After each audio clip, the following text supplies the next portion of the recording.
Assalamualaikum warahmatullahi wabarakatuh. Perkenalkan, nama saya Nufia dengan NIM 2650012. Di sini saya akan menjelaskan tentang fase perencanaan proyek. Pengertian perencanaan. Perencanaan menurut AB dalam Oval Hanif adalah susunan atau rumusan sistematik mengenai langkah-langkah atau tindakan-tindakan yang akan dilakukan di masa depan, dengan didasarkan pada pertimbangan-pertimbangan yang seksama atas potensi, faktor-faktor eksternal dan pihak-pihak yang berkepentingan dalam rangka mencapai suatu tujuan tertentu. Perencanaan juga diartikan sebagai suatu proses pengembalian keputusan yang berdasarkan fakta mengenai kegiatan-kegiatan yang harus dilaksanakan demi tercapainya tujuan yang diharapkan atau yang dikehendaki. Pentingnya proses perencanaan proyek. Sebelum memulai proyek apapun, ada tahapan perencanaan, yaitu proses penentuan cakupan, jadwal waktu, sumber daya, dan semua yang harus Anda ketahui agar proyek tersebut menjadi sukses.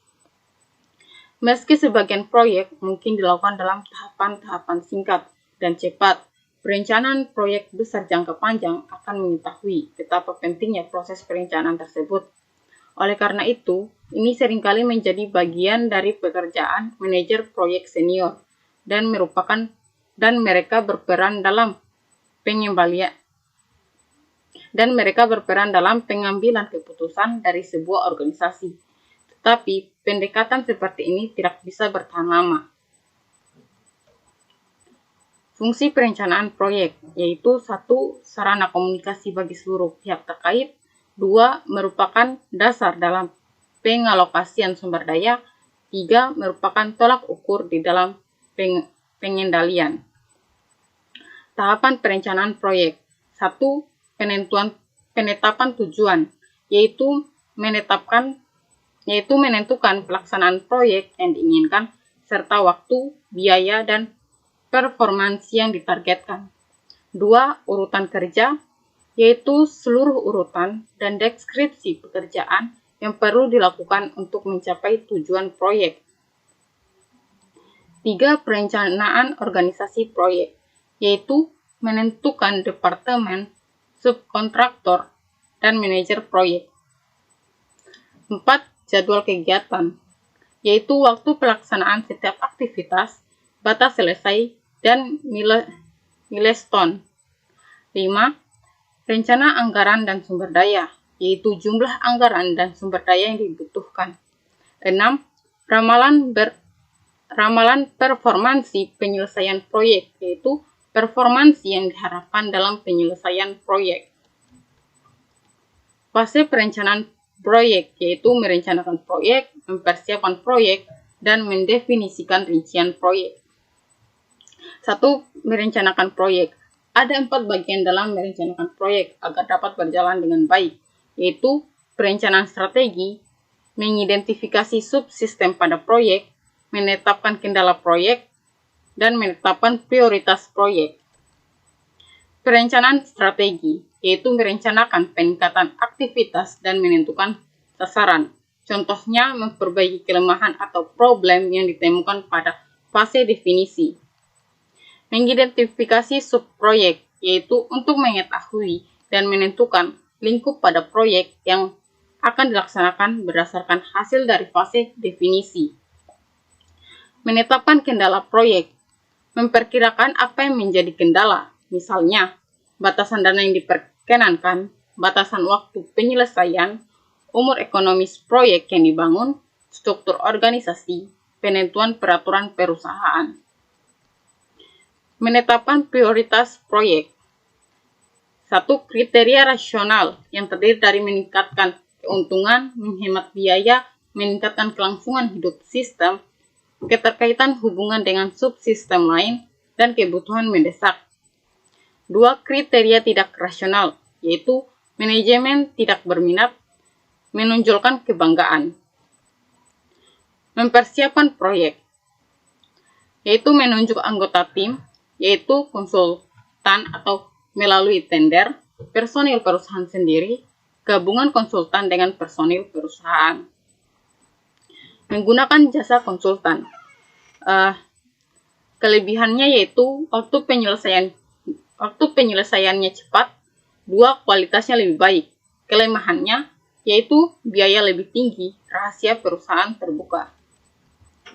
Menggunakan research internal, kelemahannya waktu penyelesaian lambat dan hasil kurang berkualitas. Kelebihannya biaya lebih rendah dan rahasia perusahaan terjamin. Kombinasi menggunakan jasa konsultan dan research internal. Kelebihannya yaitu waktu penyelesaian cepat dan hasil sangat berkualitas. Kelemahannya biaya lebih tinggi dan rahasia perusahaan terbuka. Mengumumkan proyek, yaitu alasan pengembangan, apa sarannya, dampak keuntungan pegawai. Mendefinisikan bagian-bagian proyek yang akan dikembangkan, yaitu melakukan studi kelayakan, yakni memahami lingkup proyek yang akan dibangun dan menentukan kebutuhan proyek yang akan dibangun. Menilai kelayakan proyek, yaitu terdiri dari kelayakan teknik, kelayakan hukum, kelayakan operasi, kelayakan jadwal, dan kelayakan ekonomi. 1. Kelayakan teknik, yaitu apakah teknik ini nantinya dapat ditetapkan pada sistem yang baru? Hal-hal yang dipertimbangkan yaitu ketersediaan alat dan teknologi di pasar, ketersediaan tenaga ahli yang mengoperasikannya. 2. Kelayakan hukum, yaitu apakah sistem yang akan dikembangkan tidak menyimpang dari hukum yang berlaku. Hal-hal yang dipertimbangkan yaitu prosedur yang digunakan pada sistem, teknologi jaringan yang digunakan. 3. Kelayakan operasi, yaitu apakah sistem nantinya dapat ditetapkan di dalam organisasi perusahaan. Hal-hal yang dipertimbangkan adalah 1. Kemampuan personil, 2. Kemampuan operasional sistem, 3. Kemampuan pengendalian, 4. Efisiensi dari sistem. 4. Kelayakan jadwal. Dapatkah sistem nantinya dikembangkan sesuai waktu yang telah ditetapkan?